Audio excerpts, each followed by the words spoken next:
কিছু আলু সিদ্ধ করে নিলাম, রান্না করব তরকারি। আলু কাটি কিছু সিদ্ধ হয়ে গেছে। কড়াই গরম হয়ে গেছে, তেল দিয়ে দিলাম।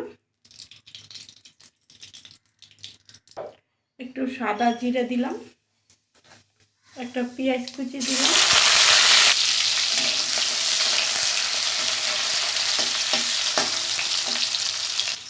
লঙ্কা জিরে বেটে নিয়েছি, আদা রসুন হাফ চামচ নিলাম, হলুদ নিলাম হাফ চামচ, একটু জল মিশিয়ে নিলাম।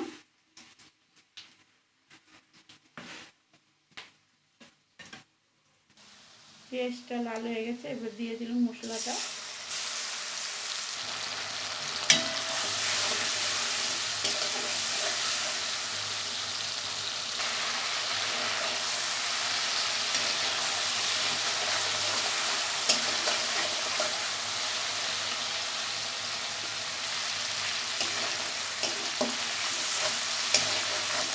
মশলাটা কষানো হয়ে গেছে, এবার আলু আর গাঁটিটা দেব।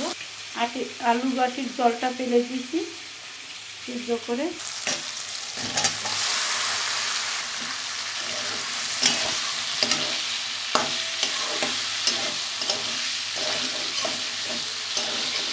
আর একটু কষিয়ে নেব। পরিমাণ মতো লবণ দিয়ে দিলাম। সিদ্ধতে লবণ দিয়েছি, এবার একটু কম দিলাম পরিমাণ মতো।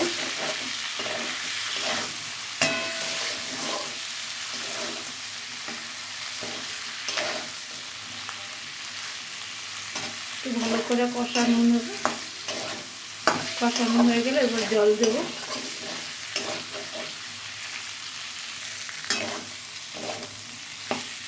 দেখো ভালো করে কষানো হয়ে গেছে, এবার জল দিয়ে দিচ্ছি।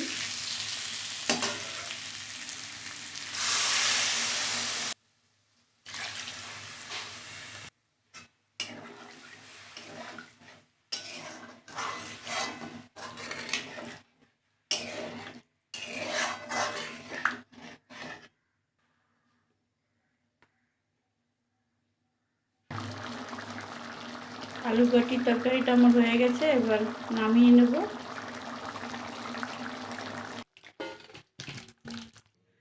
গরম গরম ভাত বা রুটি দুটো দিয়ে ভালো লাগবে খেতে। এরকম বানাবে, ভালো লাগবে। মনে হচ্ছে মাংসের মতন আলু গাঁটির তরকারি। আজকে বিট ভাজা করব। বিটগুলো ছিলে আমি ধুয়ে নিয়েছি, তারপরে ঘষে নিলাম।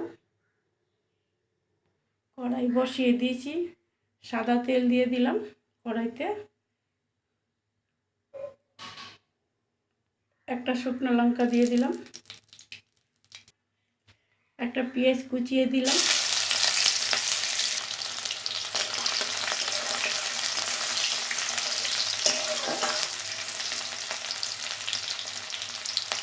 রসুন দিয়ে দিলাম হাফ চামচ,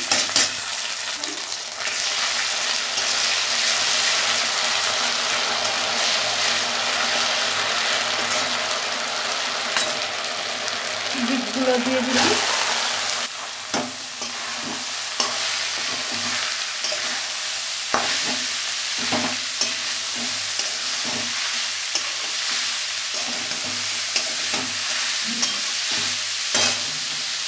কাঁচা লঙ্কা দিয়ে দিলাম চিড়ে।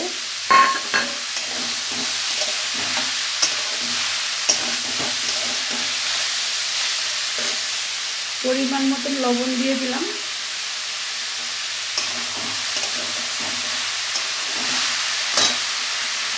অল্প একটু হলুদ দিয়ে দিলাম।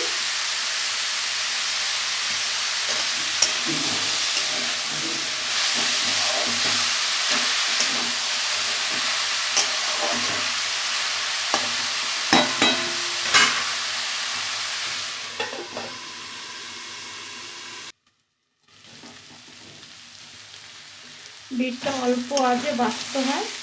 দেখো বিটের থেকে জল নেই, তেল ছেড়ে দিয়েছে। একটু সময় করে অল্প আগে ভেজে নিতে হবে। কতটা বিট একটুখানি হয়ে গেছে। এবার আমি একটু চিনি দিয়ে দিচ্ছি, তোমাদের না লাগলে দেবে না, আমি একটু চিনি ভালোবাসি।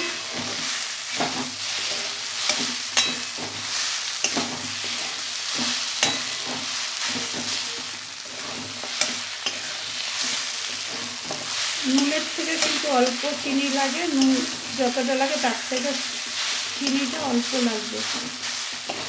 তখন ভাজাটা রেডি। ভাত বা রুটি দিয়ে ভীষণ ভালো লাগবে খেতে, আর খাওয়াও খুব উপকার।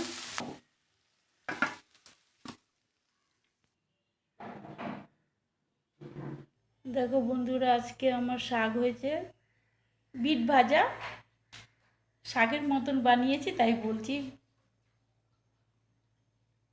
বিট ভাজা। দেখেছই তোমরা কেমনে রান্না করছি। এদিকে পেঁয়াজের ডাল, এদিকে এসে আলু কাটির তরকারি, আর ভাত নিয়ে বসছি।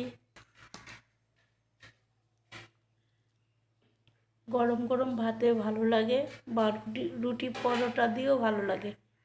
আজকে খাওয়া দাওয়া হয়েছে আমার এগুলো।